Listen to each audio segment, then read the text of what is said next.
So I'll tell you another story. It's a personal story. It's not one that I share very often. And it profoundly changed the course of my life. In August of 2011, I had the opportunity to visit Afghanistan with the United States Air Force. I had done some work with the mobility forces. These are the people that fly the tankers and the cargo planes and Air Force One, all the big planes. And the general said to me, "Simon, you've gotten to know us quite well. It would mean a lot to me if you would go to either Iraq or Afghanistan to see our men and women perform their mission. Would you be willing to go?" So I said yes. They picked Afghanistan. Now, I didn't tell my parents where I was going because I didn't want them to worry. I told them I was going away with the Air Force, true. I told them I was going to be out of touch for a while because I was going to be on a lot of planes, true. I told them I was going to Germany, true. I just didn't tell them from Germany I was going to Afghanistan. And I had no responsibility. I was simply going as an observer. I had 2 officers who were assigned to be my escorts, and we met basically for the first time at Penn Station in Philadelphia, where we drove to Dover Air Force Base, where we would leave for Germany. We took a big C-5 cargo plane. In Germany, we changed planes, and we got on a KC-135 tanker built in 1956. I was on a plane built in 1956. Where we flew to Bagram. We landed in the middle of the night. We touched down, and the big door on the side of the plane had opened, but we hadn't gotten off the plane yet. We'd been on the ground for maybe 10 minutes, and the base came under rocket attack. 3 rockets hit 100 yards off our nose. This is how my trip began.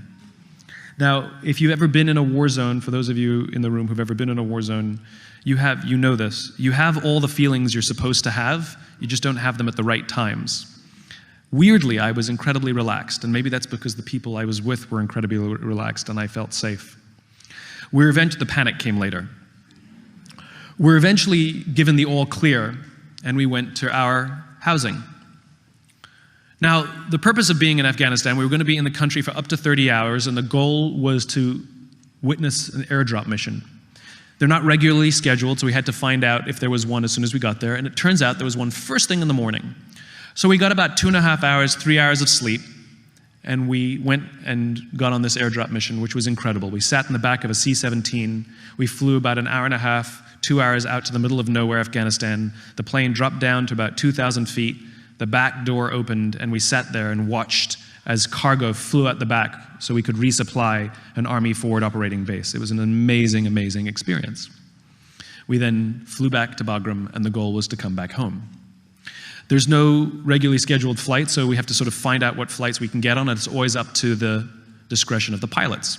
We found a flight that was leaving shortly after we got back, and so we asked the pilots, and they said, absolutely, we can join their flight. And we waited and waited and waited and waited and waited and waited. And eventually, we got on the plane. We were all strapped in, literally 5 minutes from leaving. And the pilot walked up to us and said, "I'm sorry, we need to bump you guys. We need to make more room for stretchers." It was carrying wounded warriors out of theater, and they needed our space. If there's ever a good reason to get bumped off a plane, this was it. So we got off the plane, and we went to look for another flight. And that's when we found out there were no other flights until Tuesday, and this was only Saturday. I was going to get stuck in Afghanistan for at least 4 days, maybe longer, because we don't know what we're going to get on Tuesday, and I have no way of telling my parents. They're not going to hear from me on the date that I told them that I would get home. Immediately, every fiber of my being sank. And I remember becoming completely panicked and completely preoccupied with one thing: my happiness, my safety, and my comfort. And I didn't care who had to go out of their way to get me what I wanted. I remember there was a public affairs officer who said, "I can get you to Kyrgyzstan, but you don't have the right visa." And I looked at him and I said, "You get me on that plane." I don't talk to people like that.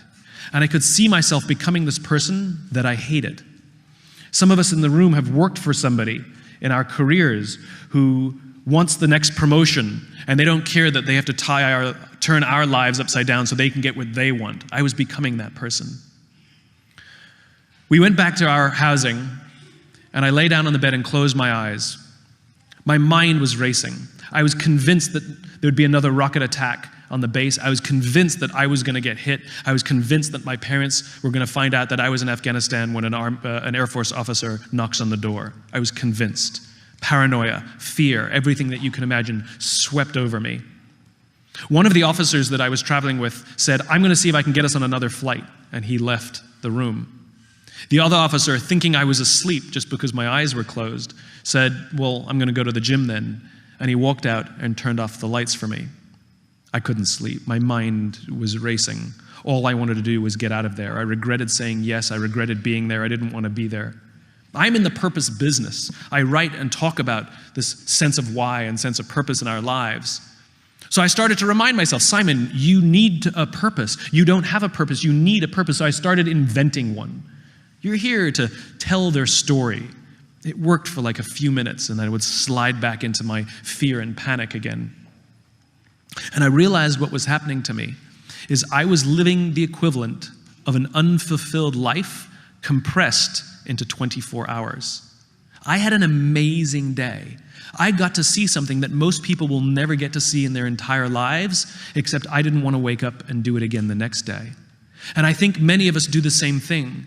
We confuse moments of happiness with joy and fulfillment.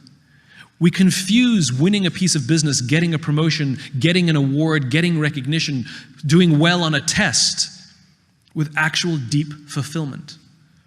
Those experiences are wonderful, but happiness is fleeting.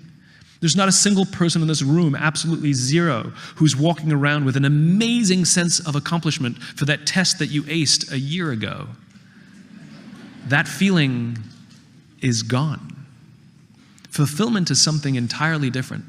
It's something you carry with you on a daily basis, whether you're enjoying the day or not. It's like loving your family. You may not like your family every day, but you love your family every day. One is fleeting, the other is lasting. And this is what was happening to me. I'd realized that I had this amazing day, and I was confusing happiness and fulfillment. And so I gave up. I lay in that bed, paranoid, scared, and depressed, and I literally gave up. I decided that if I was going to get stuck here, I might as well make myself useful. And so I decided I was going to volunteer. I would speak anywhere they wanted me to speak. I would carry boxes and sweep floors. All I wanted to do was serve some of those amazing people that I'd met on this trip. I wanted to serve those who served others. And instantly, this incredible calm came over me. I was even excited. This is what fulfillment means. It's not the fleeting joys that we may experience. It's not the accomplishments that we achieve. It's the opportunity to serve those who serve others. And upon making this realization, I had nothing but joy and calm and excitement and peace. It was like a movie. The timing was uncanny. Upon making this amazing realization, the door flung open, and it was Major Throckmorton. He said, "I got us on a flight that's been redirected, but we have to go now. We have to go now. If we don't leave now, they're going to leave without us. Where's Matt?" I said, "He's at the gym." So we ran to the gym. We got him off the treadmill. We ran back. No time to shower. He put his uniform back on. We grabbed all our stuff, and we ran out to the flight line. When we got out to the flight line, we could see the plane we were going to take home. See, big C-17, it was sitting right out there on the tarmac. And as soon as we got there, a security cordon came down, and they wouldn't let us out to the plane.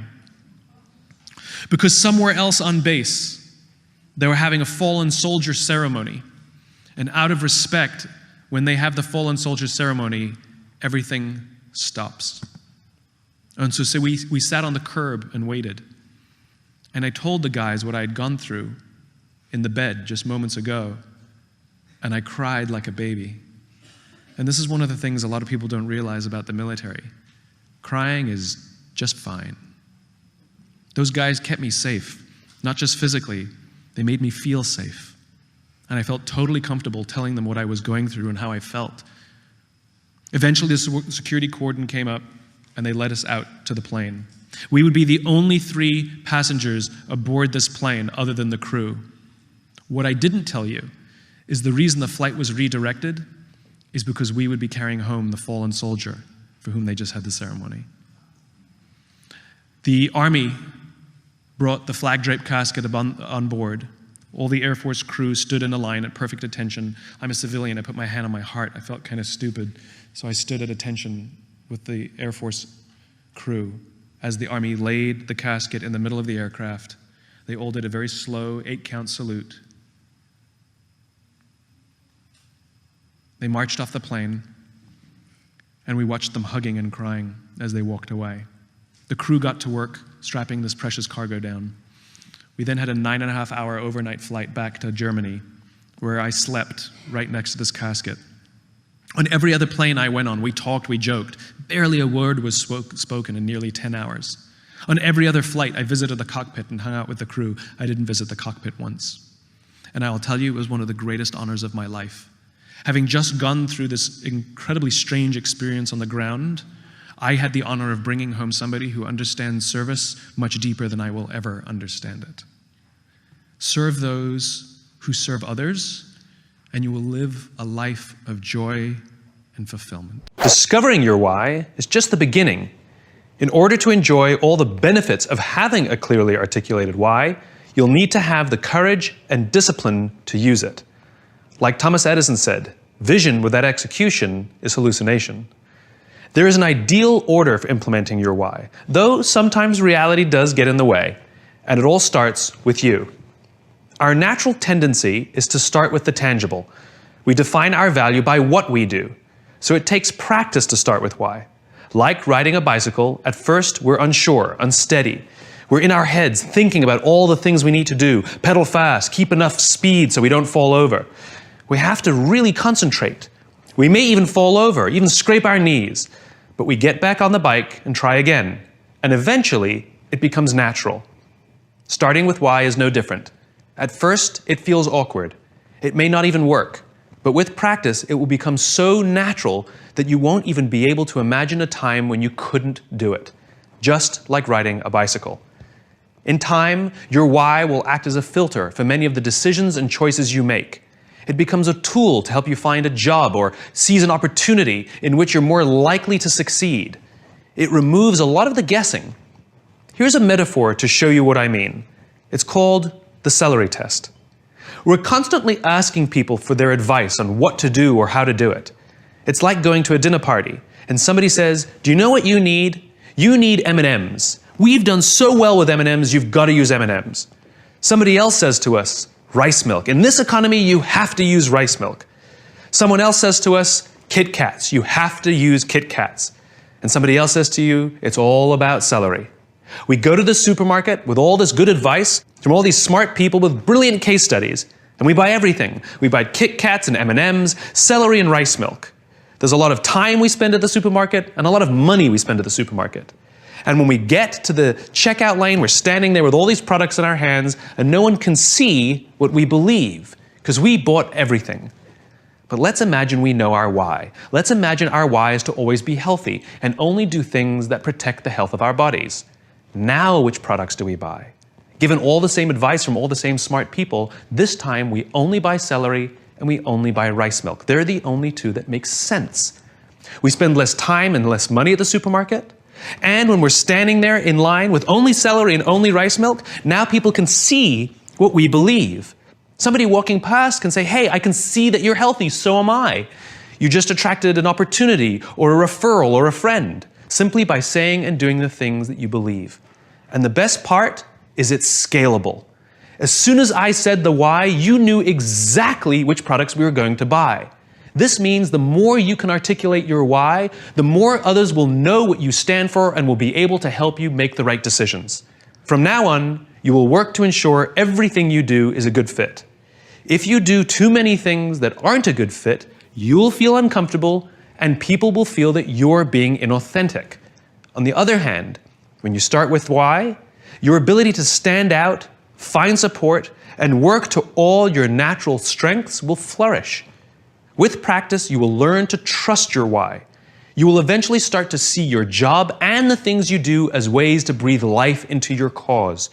And the better you get at it, the more you will feel that your life and everything you do has purpose. The best way to implement your why is to work at it slowly. You don't have to do all the tips we suggest. What is important is that you pick up to 3 and commit to practicing and using them now. What good leaders have in common? They have the courage to do the right thing. They're people of high character and high integrity. But for me, the big one is courage. It's very hard to be a leader. It's hard to speak truth to power very often. You might be the one that gets in trouble or lose your job. It's hard to do the right thing. It's much easier to do the expedient thing. And it's also a huge undertaking to be a leader every moment of every day. It's kind of like being a parent. I was watching the Olympics, this last Summer Olympics, and I was amazed at how bad the questions were that the reporters would ask all the athletes. And almost always, they asked the same question, whether they were about to compete or after they competed. Were you nervous, right? And to a T, all the athletes went, no, right? And what I realized is it's not that they're not nervous, it's their interpretation of what's happening in their bodies. I mean, what happens when you're nervous, right? Your heart rate starts to go, you sort of get a little tense, you get a little sweaty, right? You have expectation of what's coming, and we interpret that as, I'm nervous. Now, what's the interpretation of excited? Your heart rate starts to go, you're anticipating what's coming, right? You get a little sort of like tense. It's all the same thing. It's the same stimuli, except these athletes, these Olympic quality athletes have learned to interpret the stimuli that the rest of us would say as nervous as excited. They all say the same thing. No, I'm not nervous. I'm excited. And so I've actually practiced it just to tell myself when I start to get nervous that this is excitement. Yeah. You know? And so I used to speak in front of a large audience and somebody would say, how do you feel? I used to say, a little nervous. Now when somebody says, how do you feel? I'm like, really excited, actually. And it came from just sort of telling myself, no, this is excitement. And it becomes a little bit automatic later on. But it's kind of a remarkable thing to deal with pressure by interpreting what your body is experiencing as excitement rather than nerves. And it's really kind of effective. It makes you want to rush forwards rather than pull back, and yet it's the same experience. Here's the thing that's always boggled my mind, right? Why is it, on balance, not always, but on balance, why is it that small companies tend to be more innovative than big companies? Right? Small companies that are under-resourced, can't necessarily get the best and brightest, they're going to go out of business any day, and yet they come up with brilliant ideas. And big companies full of resources, full of amazing people, buy the little companies that come up with the good ideas. That's usually how big companies innovate. They buy the smaller ones, right? Why is that? Why is it that the most resource companies tend not? And I think it's a question of reality. And what I mean by that is small companies, their vision is more distant than their grasp, right? They have delusions of grandeur. We're going to change the world, change industries, reinvent this, reinvent that. We have no money and no people, but so what? My point is the grasp is shorter than the vision. And I think what happens is as companies get bigger and bigger and bigger with more and more resources, what they start to do is one of two things. Either their visions become well within their grasp and they don't readjust the vision, or they actually bring the vision back to put within their grasps, right? Make things very achievable. Difficult, but achievable. For vision to truly be vision, it should feel unachievable. When a small business gets together and says, here's our vision, everybody goes like this. How are we going to do that? In big businesses, we say, here's a vision, everybody goes, all right, yeah, no, got it. We'll do a back plan, we got that. And I firmly believe that innovation is born out of the struggle. Innovation is born out of the resourcefulness that you're forced to figure out because literally the vision is way beyond your grasp. Regardless of how many resources you have, it should always feel overwhelming and impossible. Take a group of people with tons of resources to give them a vision, and they're going to go, How do you define success? I think success is seeing those around you work to their natural best and creating a momentum for a vision towards a vision that will last beyond yourself. So a guy is driving a bus for 20 years, about to retire. He's on Madison Avenue in New York, packed every day as people getting on that bus and getting off. He has 2 kids, a wife, lives in Queens. He might call himself successful. Another guy might be vice president of that company who would call himself unsuccessful. So is success what you make of it? So success is defined. Success is a feeling. It's not a series of check marks and goals. I think people define success as finish lines. You know, I ran a marathon, I'm successful. The question is, A, why did you run the marathon? And what happens after you've completed the marathon? Do you just keep running marathons? What happens if you break your leg and you can no longer run marathons? You know, a lot of people set financial goals. I'm successful when I make my first million. Okay, now I have to make my second million. Success is a feeling, and it's the feeling of contribution. So your bus driver in Queens, if he has decided that his job as a bus driver is to ensure that everyone who gets on his bus feels better about themselves because they got on his bus and not another bus. And so he greets them with a smile, he says good morning, he says goodbye, that people will remember that ride that they took with him, versus this vice president of the company who's made it about himself and his financial goals. He's the one who's unhappy, as opposed to seeing those around him succeed and those around him go home with a love of their day, you know, because they come to work in his company every day.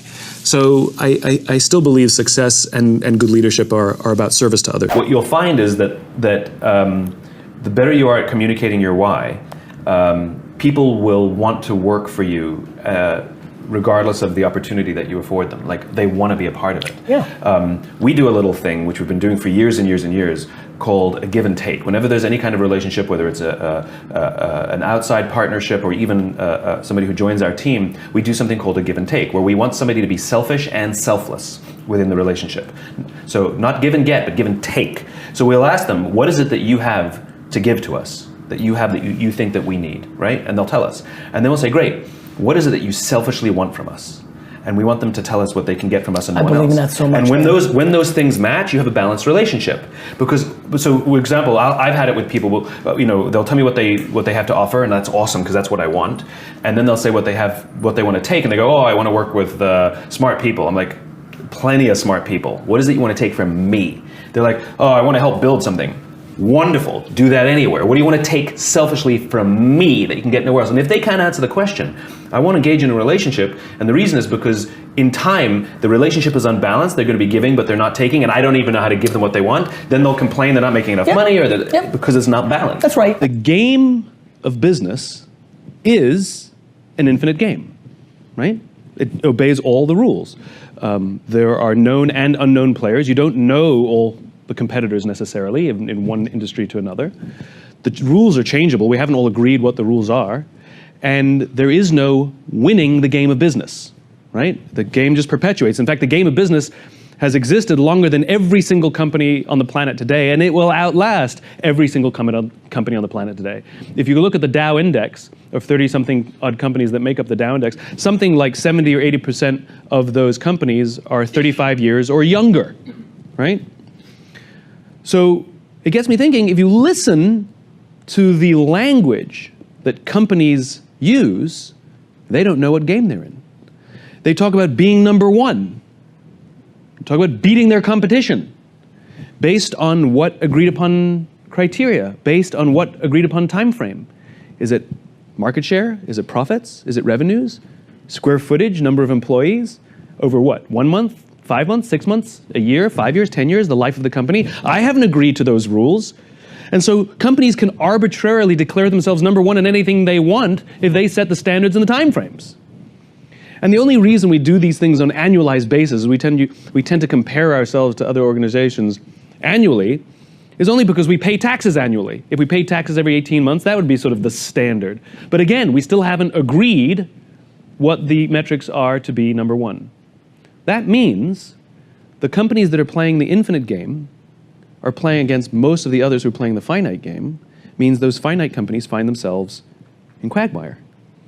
Almost every single bankruptcy, not almost every single bankruptcy is a company that's run out of the will or the resources to play. They drop out of the game. The game will persist. Another company will fill their space. It's not like the business stops or the industry ends. And the companies that are playing the infinite game will frustrate those finite players, which I absolutely adore. So I spoke at an education summit for Microsoft. I also spoke at an education summit for Apple. Now, I would say about 70 to 80% of the executives at Microsoft spent about 70 to 80% of their PowerPoints talking about how to beat Apple.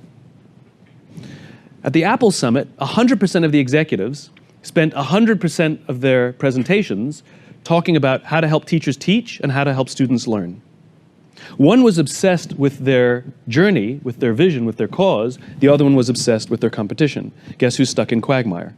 Guess who's frustrated by their competition?